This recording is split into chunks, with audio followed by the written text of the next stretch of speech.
Hello and welcome to this week's What Were They Thinking? Among the news items we have for you this week, untested peptides are being injected by middle-aged men in a desperate attempt to remain young-looking.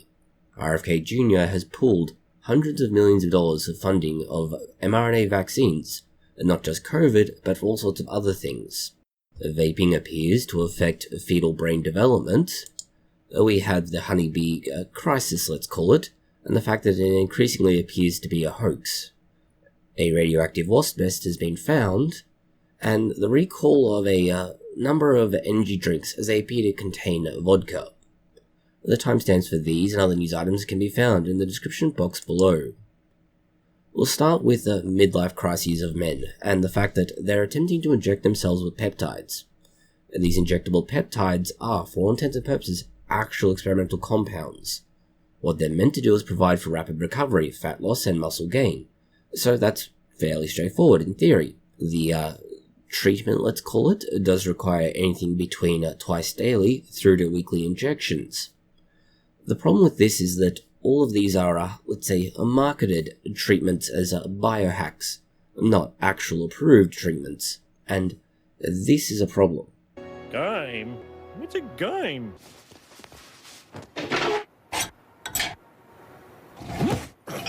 Excuse me, you're doing this station arc backwards. It's all well and good if you want to claim that the vaccines are experimental. That's just being dumb. In this case, they are actually experimental. And although there is no clinical evidence of their efficacy, there is a whole raft of anecdotes. And these anecdotes are what are being relied on. But anecdotes don't count for shit. They are not data. And herein lies the problem. Without that long-term and very clear data about safety, you don't know what the long-term risks are. You don't know if the manufacturing is even up to basic standards. And some of them do have life-threatening side effects. This is, for all intents and purposes, a perfect example of a very early, very preliminary drug gaining unwarranted attraction and attention because of very early, very preliminary results in, say, rodent models. Much like every single other example in the same category, that is early rodent or even cell-based research, it may not successfully translate to a human-based treatment, largely because most of these very early, very preliminary treatments have huge problems that lead to them not getting anywhere near usable, and we don't even have that data to understand. Shifting to actual medicine, we have the emergency vaccines and how much they did help. The research indicates that up to 60% of avoidable deaths from things like, say, cholera, Ebola, and measles have been avoided simply by being vaccinated.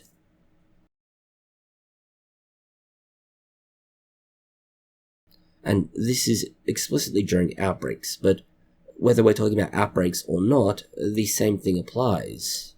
Understand, this is not talking about something like, say, COVID-19.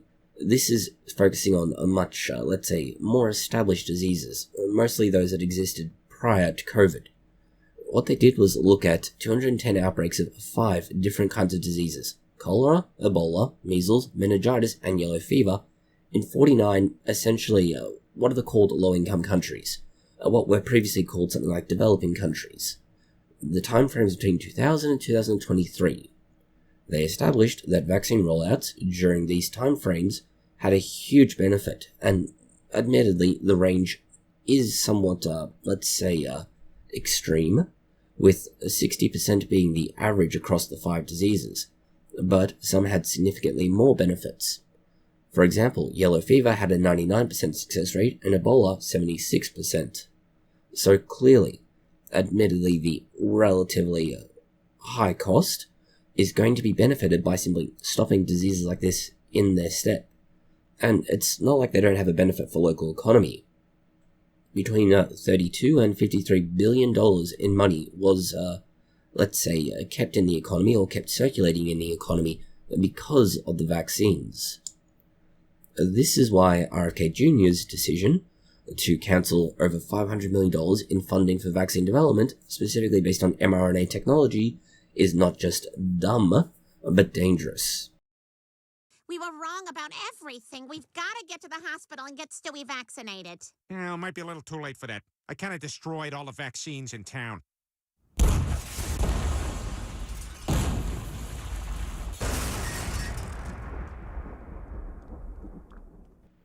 Understand, mRNA technology is not just used for something like, say, COVID-19. It is used for all sorts of other diseases, the cancer being a particularly promising candidate at the moment.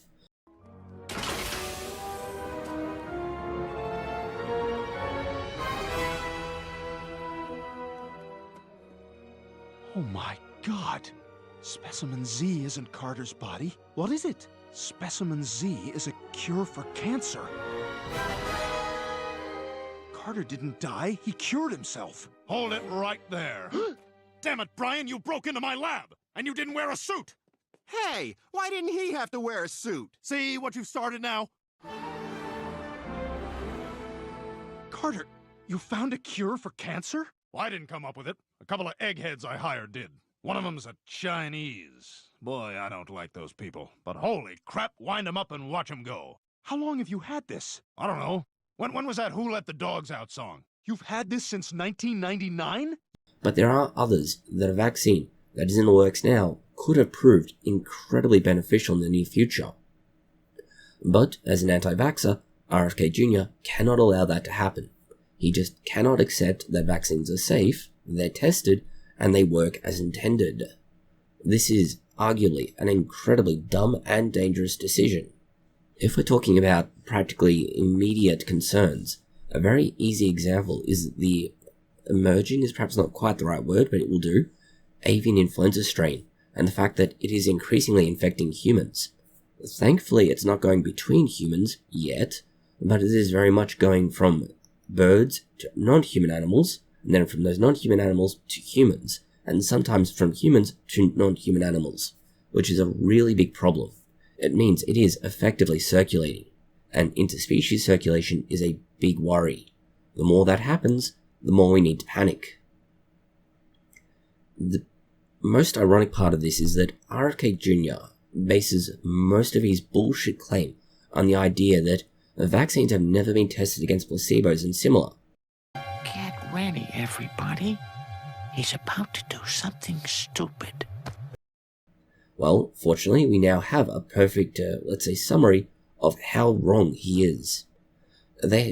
Researchers have developed what could be effectively called a database. Jake Scott MD posts this on X, and it has more than 1,200 controlled trials. Just under half of those have an inert placebo, and the participants are in their millions at this point, nearly 10 million. And they're certainly not even halfway through what they need to do. They're probably not even a tenth of the way through. But this is literally a spreadsheet telling you, here is the vaccine, here is the trial, let's say, reference number, you have the year that it was run, and you can see, did they have something like a placebo or similar? And it proves that everything RF Kray has said is not just bullshit, but outright lies. And we would honestly expect more from the Health and Human Services Secretary to know their shit better than just spouting practically intentional mistruths, but, lying is not new to him. In vaccine-related news that's a little more interesting, the use of dental floss as a needle-free vaccine. The idea is to be able to effectively inject, without having to inject, inactivated viruses into the gums, where the body recognizes it as a foreign body, and there's ample immune cells and antibodies in your mouth to pick them up and go, oh, that's a foreign substance that needs to be destroyed, and so you do get effectively an immunological response. The relatively novel approach uses a specific weakness, let's call it, in the immunological defenses of the mouth. That is, the space between your teeth, which has got something called the gingival sulcus, is better at absorbing molecules, and as a result, it is somewhat more permeable to the attempt to use it as a vaccine vector and entry point. We should point out that, at least in terms of the initial research, it was entirely rodent-based and appears to be successful, and the human-based research involved 27 healthy volunteers who only had food dye on their dental floss. So it's not to say that this is demonstrated a particular success in humans, but it's certainly true that it would be a very convenient method, at least by comparison to alternatives that are used now. Shifting now to children, we have eating disorders, and specifically restrictive eating disorders and changes in brain structure. Researchers were looking at, admittedly, a small sample, 174 children, and MRIs from them. They had to be under 13 and diagnosed with what are called early onset restrictive eating disorders. This is effectively things like anorexia nervosa, avoidant restrictive food intake disorders, and similar. What they identified was that there are some differences in brain structures, both for early onset anorexia nervosa and for underweight patients with other restrictive eating disorders. Most of this is a thinner cortex and a more cerebrospinal fluid. The key thing here, though, is that the study does have a big limitation. It's effectively a snapshot of what's going on in the children's brain at a given time. So it's not necessarily clear if this is the precursor, the mechanism, or the result of these disorders in children. The comparative research involved comparing these children with those that have things like, say, autism, OCD, and so on, and they did find that a cortical thinning was present in all of these groups. And it creates an interesting question about the particular overlap and the mechanisms involved. But at the moment, it's just that. It raises more questions than it does answer anything. In similar research about children particularly, but in this case, mouse children, vape fluid has an effect that changes the skull of fetal mice. Hey guys, you want to have a smoke break? What? We can't smoke inside. It's not smoking, Peter. It's vaping. Everyone's doing it, even Darth Vapor. That is, if you take a pregnant mouse and you expose it to the fundamental ingredients, that is, not the, tobacco, or more accurate to say nicotine content, flavorings, or anything else. Just the liquid that is allowing it to be gasified and inhaled, it does affect the brains, or at least the skull structure, and more likely consequentially the brain, of the mouse pups. The skull is smaller and narrower, and obviously, therefore, rather more confined. This is a concern, mostly because vaping has gained a lot of traction, and is essentially filling in the void left behind by people who have stopped smoking, at least smoking tobacco products in the form of cigarettes and similar. We should be clear, there is a bit of a mess to this study. First of all, it's two different treatments they are looking at along with a control. One of the treatments was a roughly equal mixture of the propylene glycol and the glycerol. The other was a 30-70 ratio. So that's already a bit of a problem. It's 3 different treatments, but maybe it's okay. But for the fact that they appear to have a very small sample set of people, or in this case mice, that were exposed, as only 21 litters were born. Now, call us cynical, but 21 by 3 is only 7 mice per treatment group, and that's not enough. But they did have 21 litters, there were 140 mouse pups born, and the exposure time was essentially one puff of the treatment, let's call it, per minute for 4 hours in a day, across 5 days each week, and that was for the entirety of the 20-week-long pregnancy of the mice. The 140 mouse pups were then euthanized about 2 weeks after they were born, let's call it, and scanned for obvious detail. This is practically a purely anatomical study, rather than necessarily being let's say, a mechanism or similar study, so admittedly 7 is still a very small number, but it is at least enough to get an idea about differences in skull structure between them. The 30-70 mixture, that is 30% propylene glycol and 70% glycerol, appears to have had a more significant effect than the 50-50 mixture, which is a worry because this is the recipe that more vape companies are using now, as it appears to allow for greater and more easy permeation and, let's say, incorporation of nicotine into the body, and therefore utilizing it to get a happy feeling, because drugs. And so it would indicate that the newer vape products are actually more dangerous if, and this is of course the massive if, the very small sample size is accurate and it even translates to humans. But it does raise some big questions, just not really providing some good answers yet. In human reproductive news, we have how many IVF babies have been born worldwide. The estimate is interesting only because it talks just about how many kids are born, essentially to couples who have reproductive difficulties.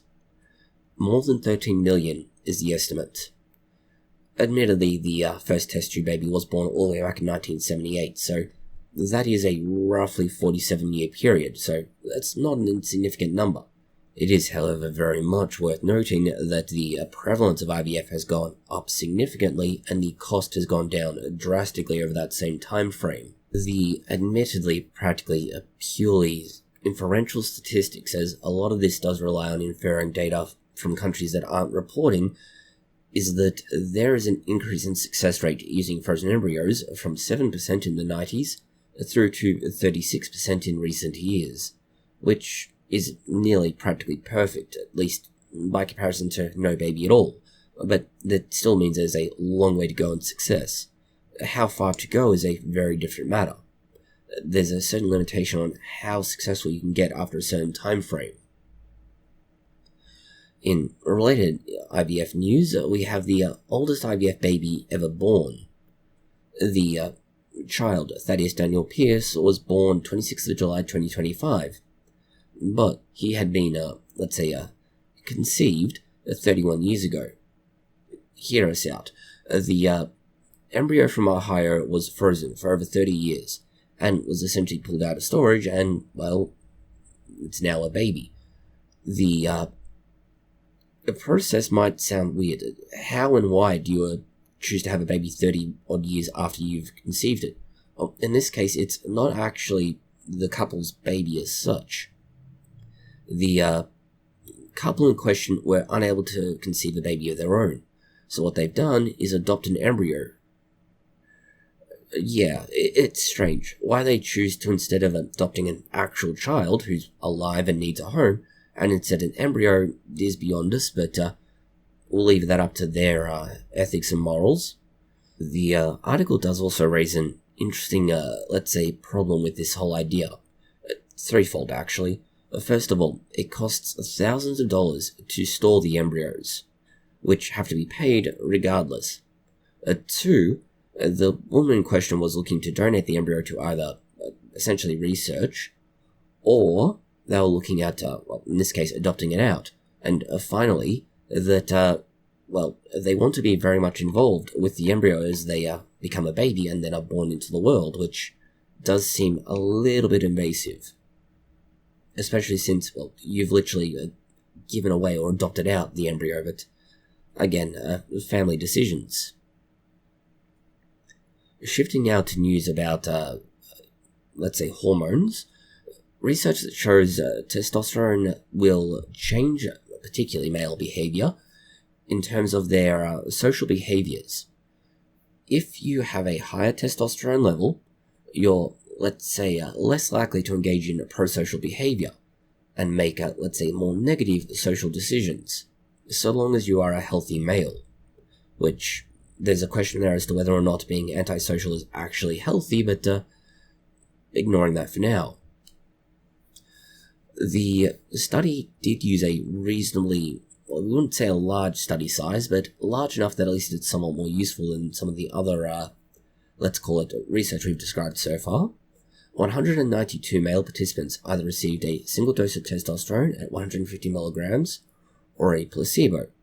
They then had a prosocial and self-benefiting reinforcement learning task given to them. The task was performed in private or when being watched, and it challenges some of the theories that say hormones either diminish or strengthen certain behaviors, whether or not there's an audience present, and it would appear that exogenous testosterone, that is essentially steroids, in terms of, say, bodybuilding or similar, and arguably used in other aspects of medicine, for example, hormone replacement therapy, changed the, in this case completely eliminated, prosocial activities. And therefore, if an audience involved had certain expectations, for example, do X, they were less likely to do so. In rather more promising medical news, we have researchers that have been able to take cancer cells and revert them back to largely normal cells, mostly by the application of effectively drugs, but this is research that's arguably incredibly preliminary, and we're not yet clear about how reliable it actually is, and it's a little bit older anyway, but the idea is very simple. The issue is very simple. If you have, well, in this case, cancer, there are all sorts of genes that could be responsible for it. Let's say, for example, if it's trying to become effectively uncontrolled growth, well, that could be the p53 gene. Or there could be genes that allow it to do its job and they've been disabled. There are all sorts of genes in question. So depending on exactly what's been altered or disabled or activated, this is what they're targeting. They were able to look at specifically the MYB gene, the HDAC2 gene, and the FOXA2 gene. These are what help cancer cells stay in the state they are and grow uncontrollably. Sir, I think you should know these growths on your forearms. They're giant tumors. Oh dear. Yeah, I'm surprised you haven't realized this is not how a human being is supposed to look. And the speech thing and what you're doing with your eye? You had a stroke about 7 years ago. That you've managed to be walking around all this time is nothing short of a miracle. I'd say about 2 months. By turning those genes that are acting like switches on or off as required, they're able to take a cancer and make it into a non-cancer, or at least for the most part a tumor rather than a cancer, which, although tumors are uncontrolled growth, they're at least not causing harm to the same extent. So the research has promise, but as mentioned, it assumes that we're only talking about uncontrolled growth with those particular genes. And honestly, most cancer isn't just uncontrolled growth. The upside is that at least this research isn't based on just cell culture. They have, unfortunately, conducted research in mice, which had exactly what you'd expect. Although it didn't stop the tumor from developing, it did slow it down, and certainly a much smaller tumor than those that didn't receive treatment. The idea is very important, though, in very specific applications. Right away, we should say. There is application beyond the scope of what we're talking about, but that requires considerably more development. But let's say, for example, you have a brain cancer. You ever stop and think, wow, I'm married to that guy? Nah, I just repress it. Is that healthy? What's the worst that can happen? I'm a tumor. Being able to take cells that you cannot replace and turn them from being cancerous into normal cells is incredibly important. Cancers of, say, the ovaries or testes, well, they don't get replaced. You get transplants, but they aren't the same thing. And so being able to take, say, ovaries or testes, turn them back into normal cells, and theoretically, let's say, harvest either sperm or ovum, and then saw them, allows for the individual in question to retain their fertility, let's call it. But it also does mean the cells that are dangerous are still there. The researchers in question want to treat cancer like a chronic disease, similar to, say, hypertension or high blood pressure, and not like a acute disease, which is how we typically look at it now, or at least we treat it in waves as an acute disease. That is, for example, you have your cancer removed or treated, and you may have to worry about it coming back 8 years later, or so on. In related news, we have obesity and, well, the fact that drugs like Ozempic really don't work. Well, they work in the short term, but they don't work in the long term, and this is not news in any way, shape, or form. We have said this before, and we will say it again.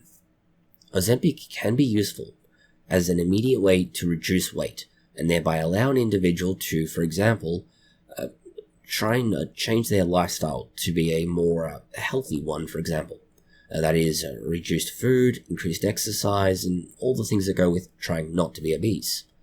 But as this research shows, the moment you stop taking Ozempic, the essentially artificial external force keeping your weight down is gone, and you will regain that weight unless you have made those changes. This is where the Chinese meta-analyses or review article looked at 11 studies with about 2,500 people. Admittedly, they're not all just using Ozempic, but Ozempic-like products, so whether it's Ozempic, Wegovy, or anything else. They found that, yes, you drop weight at first, but once you stop taking it, you get the weight right back. So, you might think, okay, but how long does it last? And that's a good question. A weight reduction is sustained for about 8 weeks after you stop taking things like Ozempic, and in some cases up to 20 weeks. But after that, well, the weight gain was notable. So, although you have admittedly some time, roughly between 2 and 5 months, you will regain that weight. Importantly, the more weight that you lost, the more likely you were to gain even more weight when dieting. So it's not good. It's not a solution. It's just a temporary measure to help you get on track, just the same way as most external, let's say, support or treatment is. Shifting now to what should be a permanent solution, but for some reason people have not, let's say, continued to use it. Pasteurization, and how in Florida, at least 21 people have been made sick by unpasteurized or essentially raw milk. And a number of these are children, so yes. The milk was contaminated with E. coli and Campylobacter, and this is no surprise. These are fairly predictable, let's say, suspects to call on. The problem is very simple. The farm, just like any dairy farm, does have some, let's say, concerning sanitation practices.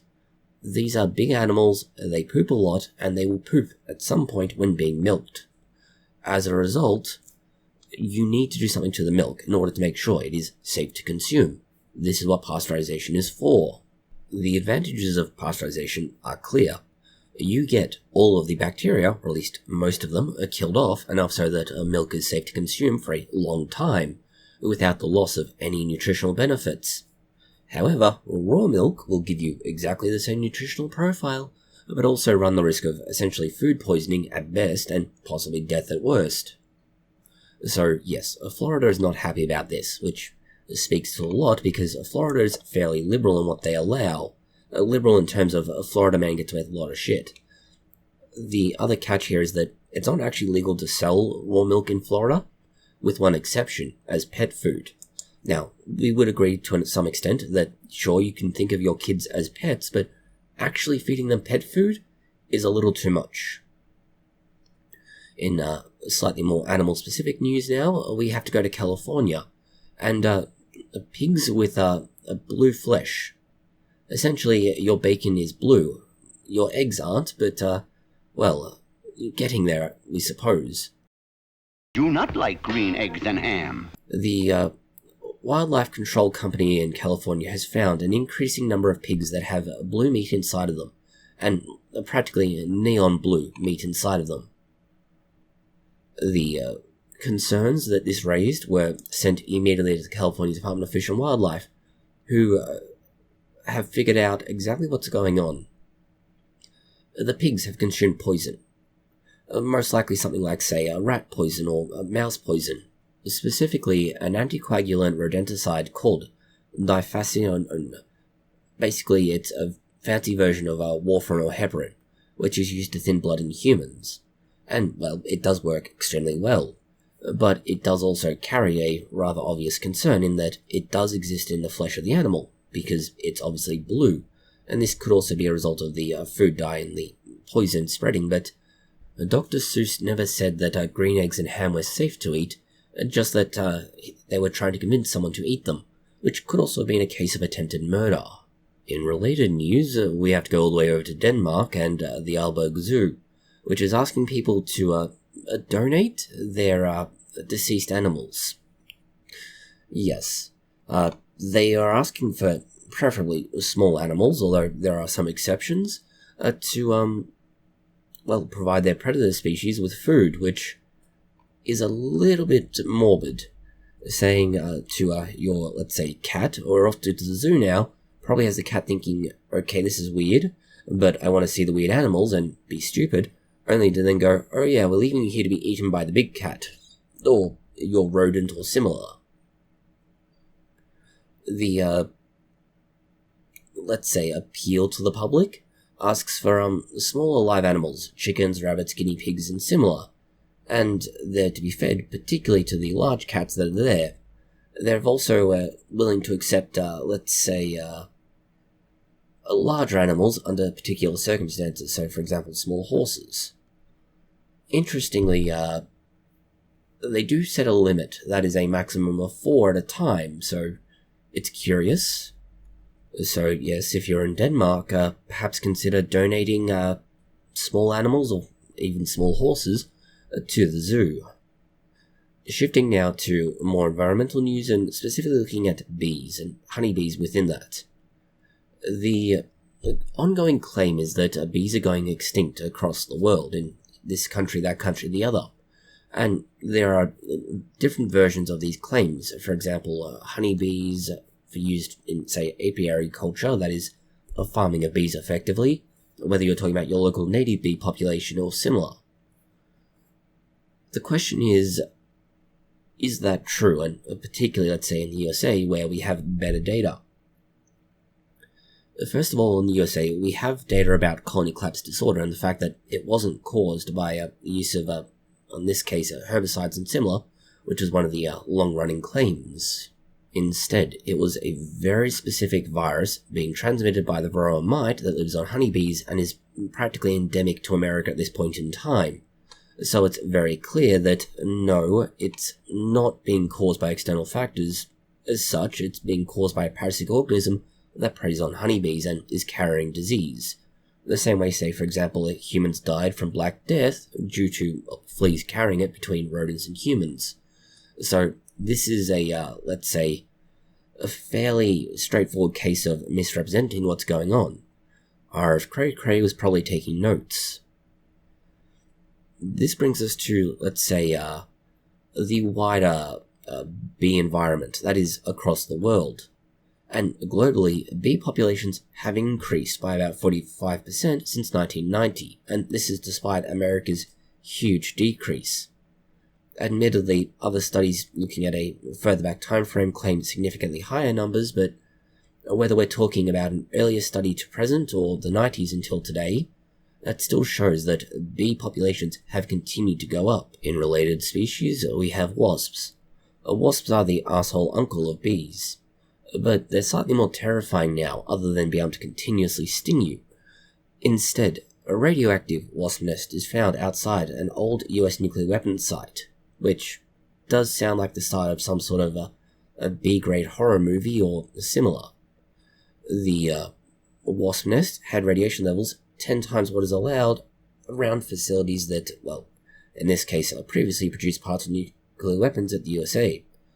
The nest was sprayed and killed and then bagged as radiological waste, so disposal was relatively straightforward, but there's a lot of questions here as to how did it happen and why. Thankfully, it's not due to a nuclear waste leak. That would have been a big concern because environment and people would be affected.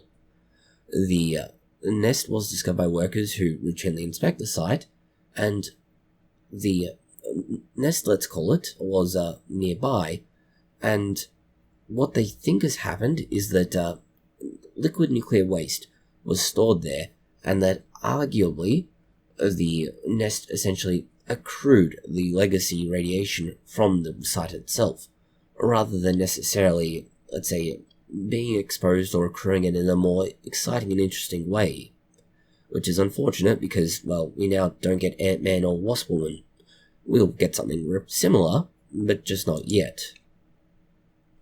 In technology news now, we need to talk about AI models, and, well, in this case, OpenAI has decided that rather than trying to get everybody to pay for very expensive, very difficult plans, which seem to be relatively unpopular, they're instead going to allow you to run a handicapped version of their AI on your local PC.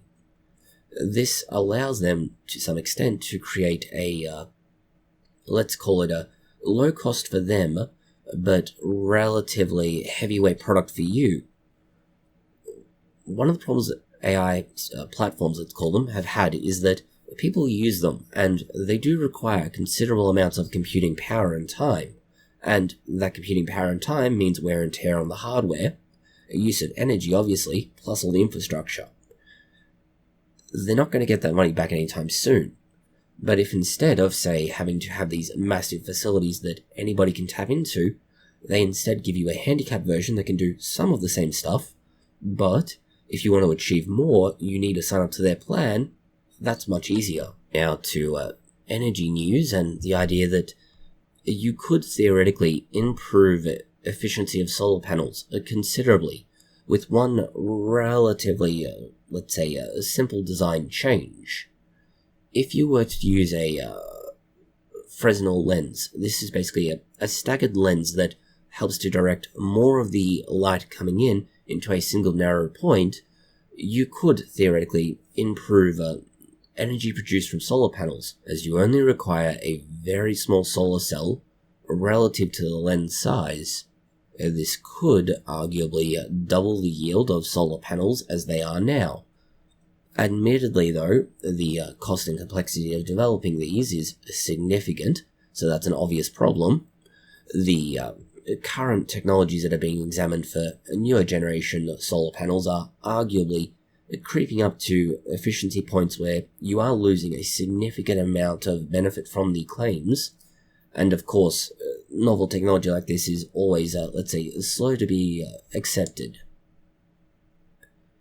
Shifting to somewhat more theoretical news, we have scientists making space-based alcohol.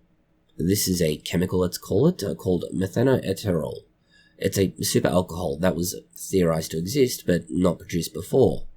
It's not something you want to be drinking, but it is still something that's there. What it has is 4 hydroxyl groups and a single carbon atom. Now this is rather distinct from, say, methanol, which is the most basic of normal alcohols. This has 1 hydroxyl group, 3 hydrogens, and a single carbon. What makes it important is that you're able to create it by, in this case, artificially creating space ice in a lab, freezing carbon dioxide and water, and by creating that in a vacuum, you get this bizarre phenomena where this alcohol, let's call it, is created. And by itself, extreme cold, vacuum, and all the chemicals being present isn't quite enough though. You do need to hit it with radiation. That radiation is what allows the chemical reaction to happen. Without it, you don't get the end result. You sort of have to progressively, let's say, build up the chemical through these reactions. You can't just go from being one, let's say, water molecule, CO2 and similar. You need to have them reacted gradually. This does raise questions about other impossible, as they're called, molecules, and ways they could exist out in the depths of space.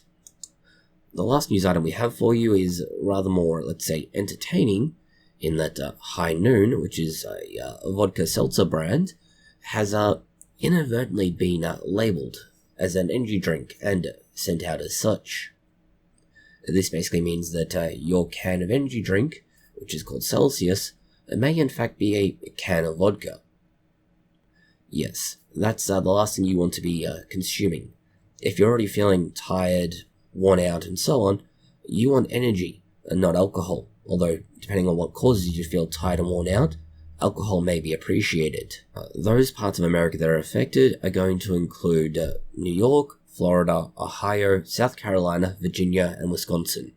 And the products were sent out between July 21st and July 23rd.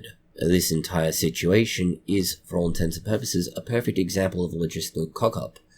The third-party packaging supplier sent an entire shipment of empty cans that are meant for the high energy drink to the vodka seltzer production facility, which then filled them with vodka seltzer, which obviously isn't ideal. That's all the news we have for you this week. Thank you for watching. If you found it interesting, consider liking, sharing, and subscribing, and please do post any comments, questions, or suggestions that you have below.